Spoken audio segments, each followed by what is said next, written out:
great, right? That would be great. But why don't people follow up? You know, it's crazy to me because when you look at the statistics, only 48% of people ever follow up. That's just one time. Why would you do all that work, right? Build that list, make those calls, shoot those screencasts, and never follow up? But 48% of people never ever even follow up. But here's something that's even more interesting in this next slide. All right. Of the 52 people that follow up, they don't actually only follow up a few times, right? 8% of people, salespeople, actually follow up to 5 times. Look at some of these statistics. 44 of the one, again, we're only talking about 48% here. So we're talking about half of your competition out there, right, is only doing this, right? But of that half, only 44% are following up after one rejection, right? 22% start following up after 2 rejections, 14 after 3, 12 after 4, all the way down to 8% do follow up after 5. Is that not mind-blowing to you? Because when you see this next slide, you're going to know you got to follow up way more than 8 times, right? Because this is when people buy.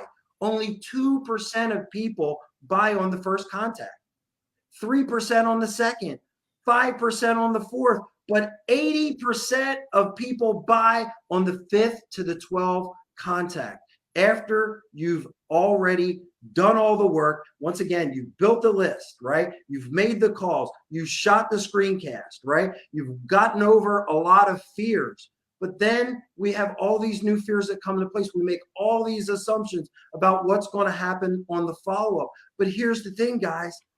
80% of people buy on the 5th to the 12th contact, right? So how can we help you get better, right? If you're quitting your outreach in just a few connections, you're making a crucial mistake. A crucial mistake. Once again, of the 48% of those people, there's only about 20% that are actually even doing it right, right? So we want to show you how to do it right tonight. That's what we want to do because we know that the fortune is in the follow-up. So don't be like the 92%. All right. Don't be like the 92% that aren't following up more than that 5 to 12 times. Right. But we don't want to be like the 92%. Right. But we make excuses. We actually make the same excuses that the people that we're calling we think are making. Right. We're making assumptions. Don't make assumptions. Assumptions are the lowest form of knowledge. Okay. So stop making assumptions and psyching yourself out of the follow-up.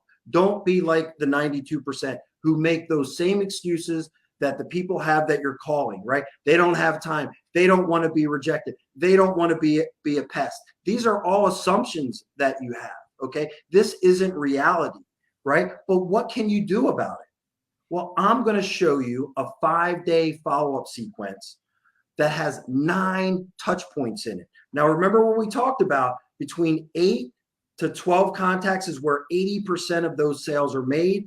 I'm going to show you right here tonight how you get into that sweet spot with 9 touch points. Now, touch points can be a lot of different things. It could be a phone call. It could be a voicemail. It could be a text. It could be email. It could be social media, okay? But as I said in the beginning, you guys need a system. You need a process. That's what I'm here to show you. I'm here to show you a 5-day follow-up sequence with 9 multiple touch points that you can get going with our day 1 sequence starting right now. So I want you to look at all those screencasts that you guys have already put out. Okay. Some of you 10, 20, 100, whatever it is, it doesn't matter. You can start today with the day 1 sequence. Now, here's what we're going to do. Everything has a cadence to it.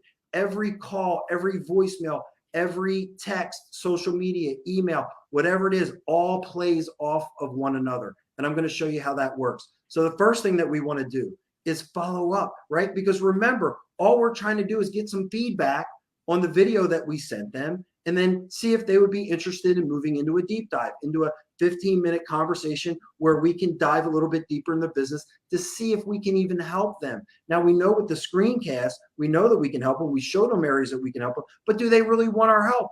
I don't know. Let's go ahead and ask them, right? So what do? First thing we want to do, you send that screencast out.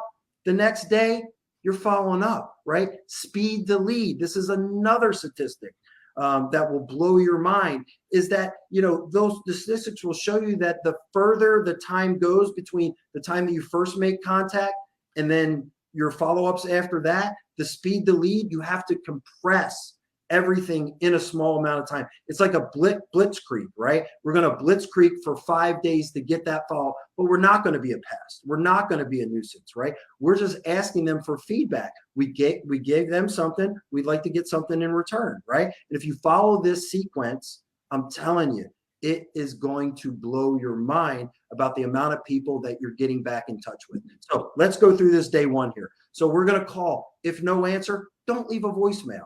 Right? This is one of the biggest mistakes I see people make in their follow-ups, right? Is they leave a voicemail with their phone number and everything else, and they think people are going to call them back.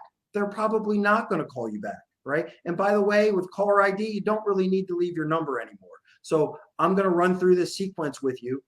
Step by step, I want you to follow. If they call, don't leave a voicemail. Hang up, call back 5 minutes later. Why do you do that?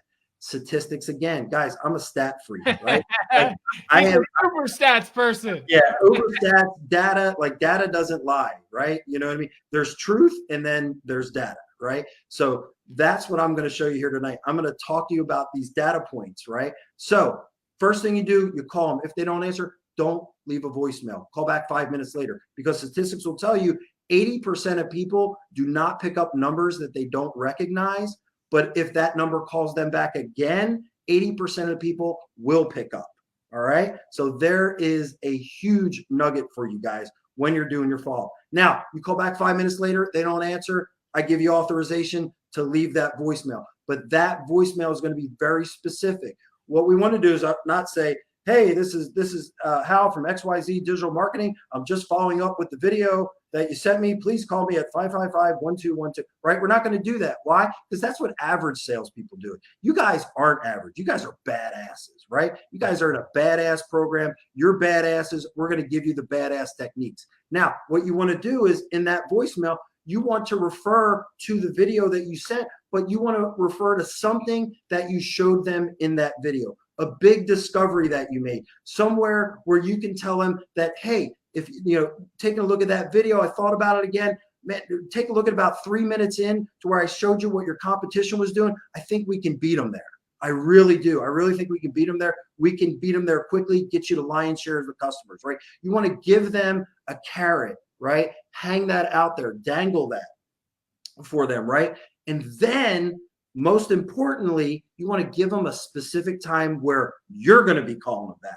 Not that they're going to call you. You're going to call you back. Say, hey, sorry I missed you, but I'm going to call you back 10 o'clock tomorrow. And don't leave your phone number. Hang up. That's it. Right? Now, that's 2 touch points, right? We call